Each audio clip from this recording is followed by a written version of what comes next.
Mike, I have to bring up your harshness. You seem to be in an unforgiving spirit. We got these nice kids, boys and girls, that are Boys and girls in their 30s and 40s. involved in trying to. They're good kids. They may not leave seconds at the table, but they're good children, good kids, and they're calling black people monkeys and talking about how we got to gas people in the gas chambers and kill a lot of people, but they don't mean it. The vice president, you seem to have objected and have pointed out, in a way that could be a sign of your mental illness if I follow the new rules, that you've observed this situation and you've come to the conclusion that, wow, the vice president defending the 30 and 40-year-olds, whatever they are, who are apparently Nazis, seems to be covered in a understated fashion, to say the least. Yeah. Yeah. Well, a couple of things here. So, one, I think if you are a Republican member of Congress or you're the vice president of the United States and you've been lecturing us about how we call you a fascist or how some people call them Nazis, I generally don't call them Nazis. But if you'd like to not be called a Nazi, maybe don't hire them. Maybe don't defend them. Maybe don't create a culture where people feel comfortable putting a swastika in the background of their Zoom meetings. When you do those things, people are going to make assumptions about what you believe based on what you say and what you do. I think that's perfectly reasonable. In the same that, like, if I had staffers that had signs in the back of my offices that said, thank God Charlie Kirk died, or they were celebrating something like that, or you have some folks on the left that are celebrating what happened on October 7th in Israel forever ago, and not forever ago, but 2 years ago. And I would be looking at myself and going, what kind of culture am I creating? What kind of rhetoric am I allowing? What kind of people am I hiring? And there's no self-reflection there from the Republican Party whatsoever. Instead, J.D. Vance is outright lying. These are adults. They're in their 20s, 30s, and some of them are in their fucking 40s, Steve. Like, some of them are older than me, and I'm fucking old at this point. So I don't know. And it's a culture that Donald Trump has created, but it's one that J.D. Vance defends aggressively, and I've had enough of it. Like, it's just bullshit. What was remarkable was watching the clip of the News Nation interview where the guy who runs the Charlie Kirk show 5 weeks after his assassination will not denounce the political violence inherent in the Nazi rhetoric of his fellow travelers. And that's exactly what they are. And for those of you keeping score at home, I'm going to help everybody out. All Nazis are fascists, but not all fascists are Nazis. Sure. Stephen Miller is a Nazi. And one of the pieces of evidence I put forward for that is the speech he gave quoting Goebbels at the Charlie Kirk Memorial. When you talk about unleashing the storm, that's Goebbels' rhetoric. Flat out, Stephen Miller knows that. Stephen Miller is a Nazi. But this fascist movement is real. The masked agents are an extension of the fascist movement. And when you look at all of these sick people, adults, all of them, engaged in this unmasked, it's the tip of the iceberg. It's the culture. This is the culture at Turning Point. This is the culture at a staff level in the MAGA Congress. This is the culture at a CPAC gathering.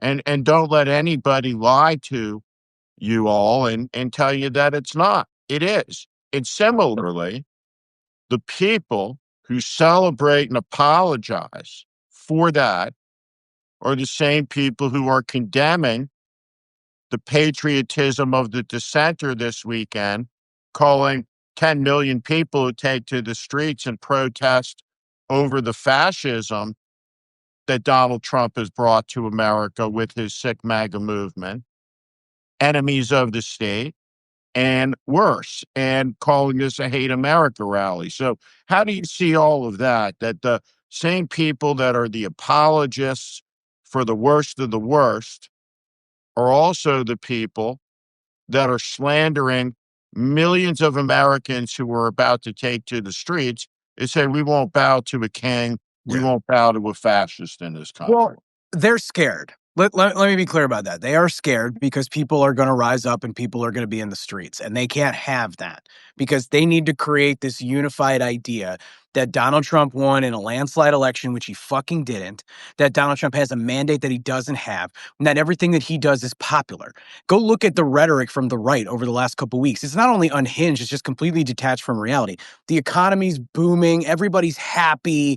Chicago's been rescued. They're saving the city of Portland. Like, it's all horseshit so that they can further militarize cities so they continue to put money in their pockets through corruption. And when you see people rise up, when other people see 10 million Americans in the streets, however many people come up, last time it was 5, I believe it'll be more this time. They need to undermine that any way that they can. So they're going to claim that they're all paid protesters. So I want people to understand, they're going to say that everybody this weekend is a member of Antifa. They're going to say that all of us got, a $50 Visa gift card from George Soros or some shit when we're on the streets, which isn't true. By the way, if you gave 5 million people, this is the thing about, do you remember You when only got 50? yeah, you only got 50? No. There's people in the comments going, you guys got paid? But you remember in 2020 when they were arguing that Stacey Abrams paid people gift cards to vote for Joe Biden in Georgia? And I would be like, if that were even remotely fucking true, are you telling me there wouldn't be one person who would step forward and go, here's my Stacey Abrams Visa gift card? Like, I was like, come the fuck on. So this is what they're going to do, and it's because it pierces the illusion of the truth, which is that Donald Trump is not popular. He does not have the support of the people. People don't like Democrats. Let's be clear about that. There's plenty of reasons why they don't like us either. But, he's not popular and people don't like this shit. And the public opinion does matter because go look at the polling on what they're doing in Chicago, what they did in LA, what they're doing in Portland right now. It's unpopular. And if they can get people to believe that it's good for them, they'll do more of it. But if they get scared, they're not going to expand it. They're not going to feel like they can do it without there being like serious issues. How do you think about the use of power as a Democrat? And I want to be specific that I think when you look out across the landscape, that President Obama is speaking out, I think is a symptom of the lack of voices in the Democratic Party. You shouldn't have to rely on a former president of the United States to be at the vanguard of responding at a moral level, at a political level, to the obscenities in front of us. Somebody who left office in 2017. Right. Yeah. Long time ago, almost 10 years ago. Yeah. When you see 3 armed mass federal agents on a roof point a weapon and fire a weapon at the head of a priest, how important do you think it is for state legislators and legislatures to stand up and step up? So, for example, the California legislature has the weight to compel a Bob Iger to come and testify about paying off Donald Trump, even if the MAGA Congress won't do it. Yeah. The Illinois legislature can be called into special session to investigate the abuses that are taking place of Illinois citizens by federal law enforcement and have the investigative power to do that. Different states can come together legally in interstate compacts, and some are starting to regarding public health issues. Yeah.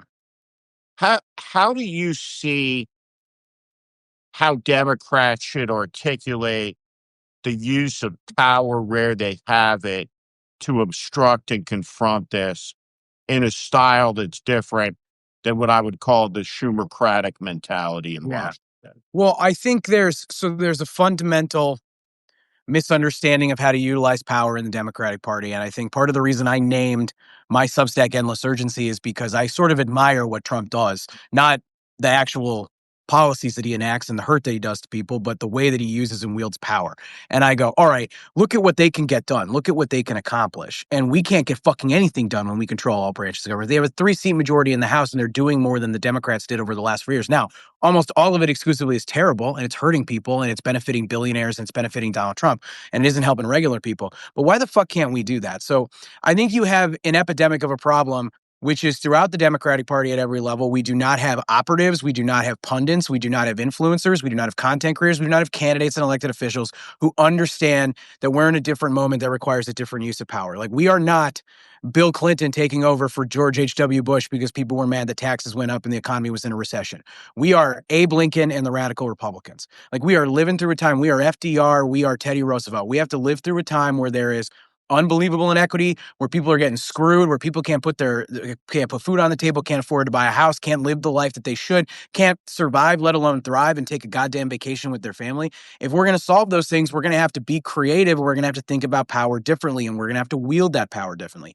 Tim Walz said it really well, in my opinion, which is when we win again, when we elect a Democratic president, when we have a Democratic House and a Democratic Senate, if all we do is tinker around with the Affordable Care Act, people are going to be pissed at us. They expect Medicare for all now. They have seen a government running at full throttle that can get a lot done.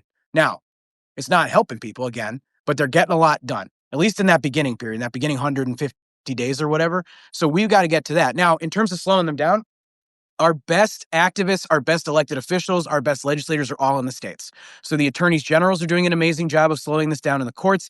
I think governors need to do more. I think get more creative out there. I like what I see from Pritzker. I like what I see from Newsom. And I think my people who are watching know I'm a Newsom skeptic. He's not my favorite Democrat, but like, he's doing good. I think Tina Kotek in Oregon is doing a good job. Like, I think they're doing the most they can. I don't know so much about, hearings with Bob Iger or anything like that. I don't know how valuable that would be. I don't know that people pay attention. But I think anything that we can do to slow them down, anything we can do to let people know that we're fighting for them. Like, I made a joke the other day. So Brandon Johnson created, who's my mayor here in Chicago, created ice-free zones where ICE is not allowed to go. I don't know how enforceable some of that is because they're increasingly encroaching on schools. But I made a joke of that old George Carlin thing about when the plane crashes and the only thing that survives is the black box. Why don't you make the whole thing the black box? I was like, why don't we make the whole city of Chicago an ice-free zone? Mostly a joke, but also, is there a creative way that we could do that? Is there a way that we could be like, this stops now in our city, in our state, this isn't happening, you're not allowed here anymore? And I don't know, because I'm not in government, but I'm sick of it. Like, I mean, you might see it in the background of this shot. There's a helicopter circling the neighborhood that I'm in right now. And it's a Department of Homeland Security helicopter, and they're looking for people that they can snatch. I'm Steve Schmidt. This is The Warning. I invite you to join this community where I promise to be honest, blunt, and direct about what is happening in this country. America is in crisis. Follow and subscribe to this channel and on Substack. Thank you.